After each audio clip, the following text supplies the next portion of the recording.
Системот Безбеден град во текот на мај регистрирал вкупно 28.494 сообраќајни прекршоци на подрачјата на градовите и патните коридори, каде што се поставени камери за автоматски надзор, информираат од Министерството за внатрешни работи.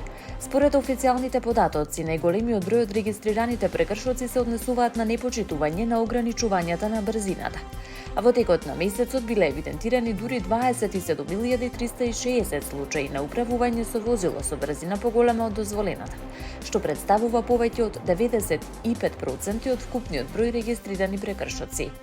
Покрај пречекорувањето на брзината, системот детектирали 833 прекршоци за управување на возило со измината важност на сообраќајната дозвола, како и 301 случаи на минување на затворен сигнал на семафор, односно поминување на црвено светло. Од Министерството информираат дека врз основа на констатираните прекршоци биле изречени вкупно 781 мерка забрана за управување со моторно возило. Од нив 295 се однесуваат на возачи кои поминале на црвено светло. 486 се изречени поради сериозни прекршувања на ограничувањата на брзината. Меѓу санкционираните возачи, 347 управувале со брзина поголема од 80 км на час во населено место, 86 ја надминале дозволената брзина за повеќе од 10 км на час над ограничувањето предвидено за конкретното возило, а 83 возачи биле фатени како се движат со брзина поголема од 170 км на час на патишта надвор од населено место.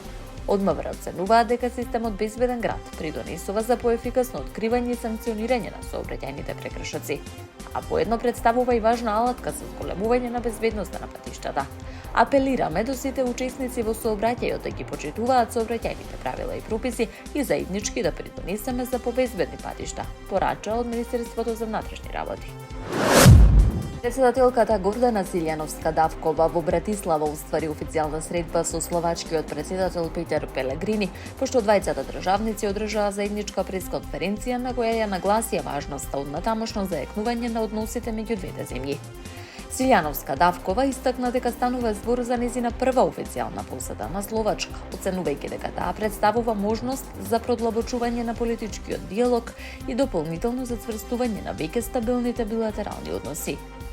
Две мали земји во срцето на Европа, поврзани со силни историски, културни и духовни врски, обединети преку наследството на светите браќа Кирил и Методи, изјави председателката, додавајќи дека македонската заедница во Словачка представува значаен мост меѓу два народа. Во разговорите, како што посочи таа, посебно внимание било посветено на економската соработка. Според председателката, Словачка е меѓу 20 најзначајни трговски партнери на државата, а во последниот период се забележува интензивирање на контактите меѓу стопанствениците од двете земји. Таа потсети на неодамно одржаниот бизнис форум во Скопје, како и на првата седница на заедничката комисија за економска соработка во Братислава. Покрај економските прашања, двајцата председатели разговарали за можностите за продлабочување на соработката во образованието, науката, културата и академската размена. Во обраќањето Силјановска-Давкова посебен акцент става на европската интеграција на земјава, оценувајќи дека процесот на пристапување кон Европската унија е предолг и оптоварен со прашања кои не се дел од европските критериуми. Председателката изрази уверување дека разговорите ќе придонесат за уште поинтензивна соработка меѓу Македонија и Словачка. Шефот на кабинетот на украинскиот председател Кирил Буданов изјави дека постигнувањето договор за завршување на војната меѓу Украина и Русија до почетокот на зимата представува реална и достижна можност. Неговата изјава доаѓа откако украинскиот председател Володимир Зеленски во неодамнешно интервју нагласи дека Киев сака да ги обнови и интензивира мировните разговори со Москва пред зимскиот период. Според Зеленски, Украина во моментов се наоѓа во подобра стратешка позиција што би можело да придонесе за поуспешни преговори. Во меѓувреме, меѓународните напори за посредување во конфликтот остануваат во застој. Разговорите што се водат со посредство на Соединетите Американски држави во последните месеци не донесоа значителен напредок. Според украинските извори, дел од вниманието на Вашингтон во моментов е насочено кон кризата поврзана со Иран. Буданов најави дека очекува американската делегација во скоро време да ги посети Москва и Киев, иако не откри дополнителни детали за агендата на разговорите.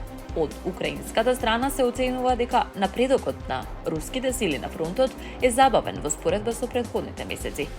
Дополнителен сигнал за амбициите на Киев да ја подобри својата преговарачка позиција доаѓа и од висок украински воен командант, кој неутамно изјави дека Украина располага со приближно 6-месечен период во кој може да превземе иницијативи на бојното поле. И покрај ваквите проценки, аналитичарите предупредуваат дека патот до евентуален мировен договор останува сложен, имајќи ги предвид длабоките разлики меѓу двете страни и продолжените борбени дејствија на фронтот.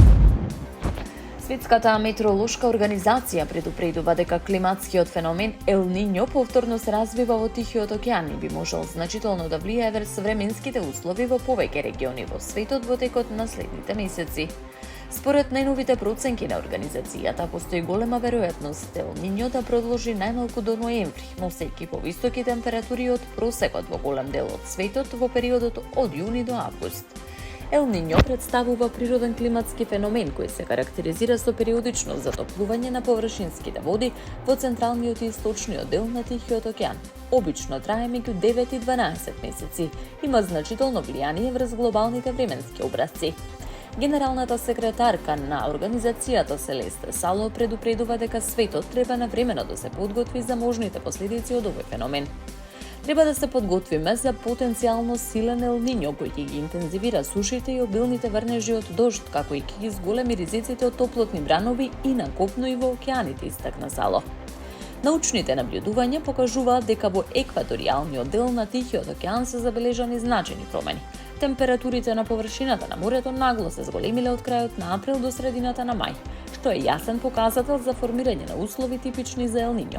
Дополнително метеоролозите регистрирале исклучително високи температури и во подлабоките слоеви на тропскиот Пацифик, кои во одредени области се повеќе од 6 целзиусови степени над просечните вредности. Според експертските прогнози, Ел Ниньо може да предизвика значителни климатски промени во различни делови од светот. Се очекуваат побилни врнежи во делови од Јужна Америка, јужните делови на Соединетите Американски држави, регионот на Африкански рог и делови од Централна Азија. Од друга страна, зголемен ризик од суши се прогнозира за Австралија, делови од Централна Америка, Индонезија и подрачја во Јужна Азија.